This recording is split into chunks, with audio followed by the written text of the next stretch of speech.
मसँग एउटा प्रश्न छ। यो चाहिँ कक्षा 8 को लागि ज्यामितिमा मिल्ने खालको प्रश्न हो है।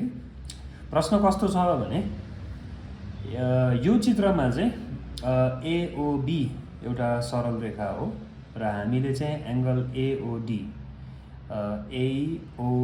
भनेको यो जुन 2x छ, यो 2x भएको एङ्गल को मान पत्ता लगाउनु पर्ने छ है। अब यसलाई इङ्ग्लिसमा भन्ने हो भनेदेखि चाहिँ in the figure AOB is a straight line and we have to find out angle AOD है। अब यसमा मैले देखाउन खोजेको चाहिँ के हो भने म मूलतः दुईवटा भनौँ न तरिका अथवा यो प्रश्नमा एउटा छलफल गर्छौँ। जस्तो झट्ट हेर्दाखेरिमा अब यहाँ के लाग्न सक्छ भने यो जुन 2x छ एङ्गल AOD र एङ्गल COB यो दुईवटा चाहिँ शीर्षाभिमुख कोणहरू जस्तो देखिन्छ हैन, भर्टिकली अपोजिट एङ्गल्स। अब दिमागमा ठ्याक्कै यो चाहिँ भर्टिकली अपोजिट एङ्गल्सहरू छन् भनेर यसलाई इक्वल गऱ्यो भने कस्तो हुन्छ त हेरौँ है त। सोलुसन नम्बर 1 यस्तो गर्दा के देखिन्छ भने यो एङ्गल AOD इक्वल्स हैन एङ्गल COB गर्छौँ हामी। अब यसको कारण भनेको के हो त, शीर्षाभिमुख कोण। इङ्ग्लिसमा भन्ने हो भनेदेखि चाहिँ भर्टिकली अपोजिट एङ्गल्स यो हामी भन्न सक्छौँ। अब यस्तो गर्दाखेरिमा चाहिँ के हुने भयो भने एङ्गल AOD भनेको 2x, एङ्गल COB भनेको x + 40 डिग्रिज भयो हैन। यो x लाई यता ल्याउने हो भने नेगेटिभ हुन्छ, सो 2x - x भनेको x भयो इक्वल्स के भयो त 40 डिग्री भयो।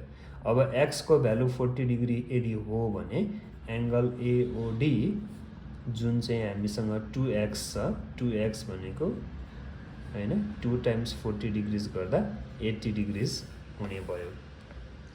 अब यो सोलुसनमा चाहिँ के भयो त भनेर भन्दाखेरिमा चाहिँ एङ्गल AOD जुन 2x छ त्यो चाहिँ 80 डिग्रिज देखियो है, शीर्षाभिमुख कोण भर्टिकली अपोजिट एङ्गल्स गरेर।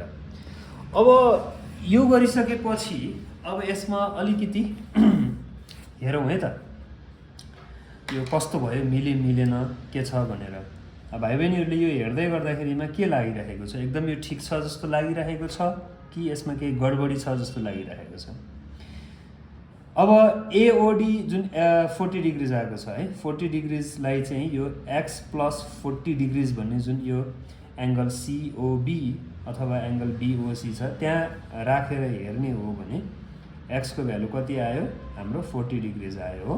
40 डिग्रिज भनेको कति हुन्छ त 80 डिग्रिज हुन्छ। अब यो जुन दुईवटा एङ्गलहरू छ AOC 110 डिग्रिज र BOC अहिले हामीले 80 डिग्रिज निकाल्यौँ, यो दुईवटा जोड्ने हो भने कति हुँदो रहेछ त भनेर भन्दा 110 डिग्रिज + 80 डिग्रिज गर्दा 190 डिग्रिज हुन्छ। जबकि यसलाई हामी इङ्ग्लिसमा चाहिँ adjacent angles on straight line भन्छौँ, नेपालीमा आसन्न कोण। आसन्न कोणको योगफल त 180 डिग्रिज हुनुपर्ने हो, तर के भयो त यो 190 डिग्रिज भयो। यो त सेटिस्फाइङ हुनुपर्ने हो, सेटिस्फाई भएन भनेपछि there is something wrong in this शीर्षाभिमुख कोण जुन हामीले अप्लाई गरेको छौँ त्यसमा केही गल्ती छ कि भन्ने कुरो देखियो। त्यसो हो भने यसलाई अब अर्को तरिकाले गरौँ है त। सोलुसन 2 लेखेँ मैले।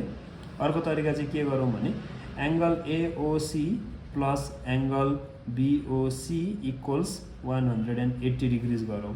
यसको कारण चाहिँ के हो भने इङ्ग्लिसमा भन्ने हो भने adjacent angles on straight line भन्छ। नेपालीमा चाहिँ अब यसलाई छोटकरीमा लेखौँ, यो चाहिँ के हो भने आसन्न कोणहरू हो। आसन्न कोणहरूको योगफल चाहिँ 180 डिग्रीको हुन्छ।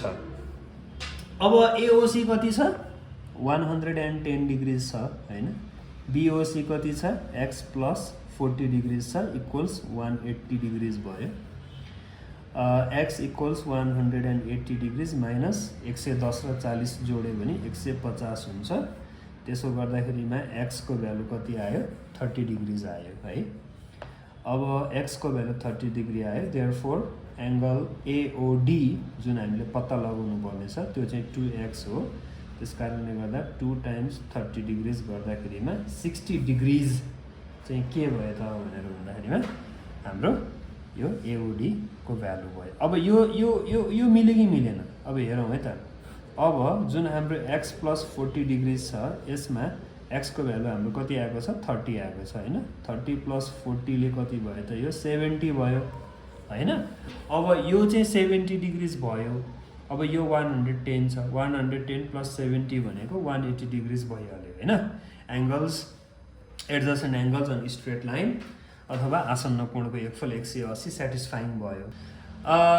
त्यसकारणले गर्दाखेरिमा यो प्रश्नमा हामीले बुझ्नुपर्ने कुरो चाहिँ के हो भने यो माथिको सोलुसन शीर्षाभिमुख कोण अप्लाई गरेर मिल्दैन है। यो रङ हो, यो गलत हो। यो हामीले गर्ने सोलुसन यो प्रश्नको लागि यसरी गर्नुपर्छ। यसको मुख्य कारण चाहिँ के हो भने यो प्रश्नले के भन्छ भने यो AOB is a straight line भन्छ, तर यो COD स्ट्रेट लाइन भनेर भन्दैन है।